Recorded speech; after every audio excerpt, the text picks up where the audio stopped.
Gina Lollobrigida n'est plus. L'actrice italienne a rendu son dernier souffle à l'âge de 95 ans ce lundi 16 janvier 2023, comme l'ont indiqué les médias italiens.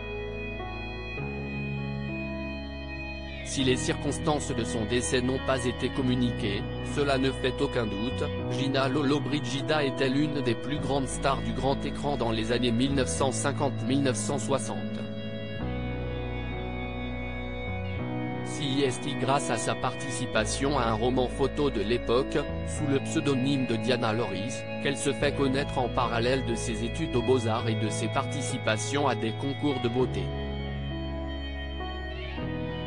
Elle termine d'ailleurs au concours de Miss Italie en 1947.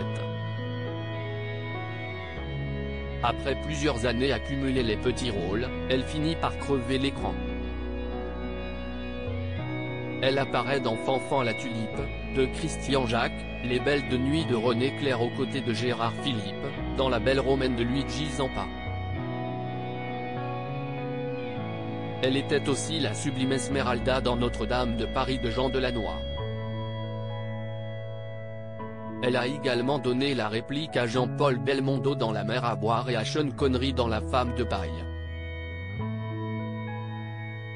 Virage de carrière. Ces années passées dans la lumière lui donnent envie de revenir à un peu plus de discrétion. Elle change donc de cap et s'intéresse de près à la photographie.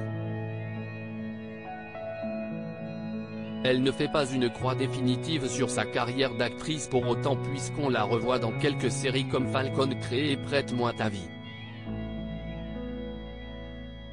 Elle est présidente du jury du Festival international du film de Berlin. Son rayonnement à l'international lui vaut d'être nommé chevalier de la Légion d'honneur en 1992 et de recevoir sa décoration par le président de l'époque François Mitterrand en personne. L'une de ses dernières apparitions sur grand écran est faite dans le film XXL d'Ariel Zetoun, film dont elle partage l'affiche avec Gérard Depardieu. En 1999, elle tente en vain d'accéder à la politique en se présentant aux élections européennes avant de se plonger pleinement dans le domaine de la photo et de la sculpture.